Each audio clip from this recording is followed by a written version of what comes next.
Hello Prince and family എന്ന ചിത്രത്തിൻ്റെ ഇന്ന് 7-ാം ദിവസത്തെ കേരള ബോക്സ് ഓഫീസ് കളക്ഷൻ റിപ്പോർട്ടാണ് നമ്മൾ നോക്കാൻ പോകുന്നത്. വീഡിയോയിലേക്ക് മുൻപ് വീഡിയോ ലൈക്ക് ചെയ്യുക, ചാനൽ സബ്സ്ക്രൈബ് ചെയ്യുക. മെയ് മാസം അങ്ങോട്ട് ധാരാളം ചിത്രങ്ങൾ OTT റിലീസ് ചെയ്യും. നമ്മുടെ ചാനൽ ഭാഗം പരിശോധിച്ചാൽ ആ വീഡിയോയ്ക്ക് നിങ്ങൾക്ക് കാണാൻ വേണ്ടി സാധിക്കുന്നതായിരിക്കും. ദിലീപ്, സിദ്ദീഖ്, ധ്യാൻ ശ്രീനിവാസ്, ജോണി ആൻ്റണി, ബിന്ദു പണിക്കർ എന്നൊക്കെ പ്രധാന കഥാപാത്രങ്ങളായിട്ട് മെയ് 9-ാം തീയതി റിലീസിനെത്തിയ ചിത്രമായിരുന്നു പ്രിൻസ് ആൻഡ് ഫാമിലി. ചിത്രത്തിന് അത്യാവശ്യം മികച്ച അഭിപ്രായം തന്നെയാണ് ഇപ്പോഴും പുറത്തുവന്നുകൊണ്ടിരിക്കുന്നത്. അതുകൊണ്ട് തന്നെ ഏവരുമേറെ ആകാംക്ഷയോടെയാണ് പ്രിൻസ് ആൻഡ് ഫാമിലി എന്ന ചിത്രത്തിൻ്റെ കളക്ഷൻ റിപ്പോർട്ടും അറിയാൻ വേണ്ടി കാത്തിരുന്നത്.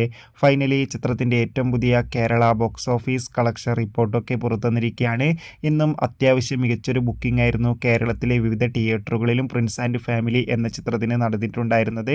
അതുകൊണ്ട് തന്നെ 50 ലക്ഷം മുതൽ 80 ലക്ഷം വരെ ഇന്ന് കളക്ഷൻ നേടിയെടുക്കാൻ വേണ്ടി സാധിക്കുമെന്നാണ് ട്രാക്കിംഗ് റിപ്പോർട്ടുകൾ സൂചിപ്പിക്കുന്നത്. കാത്തിരിക്കാം പ്രിൻസ് ആൻഡ് ഫാമിലി എന്ന ചിത്രത്തിൻ്റെ കൂടുതൽ റെസ്പോൺസ്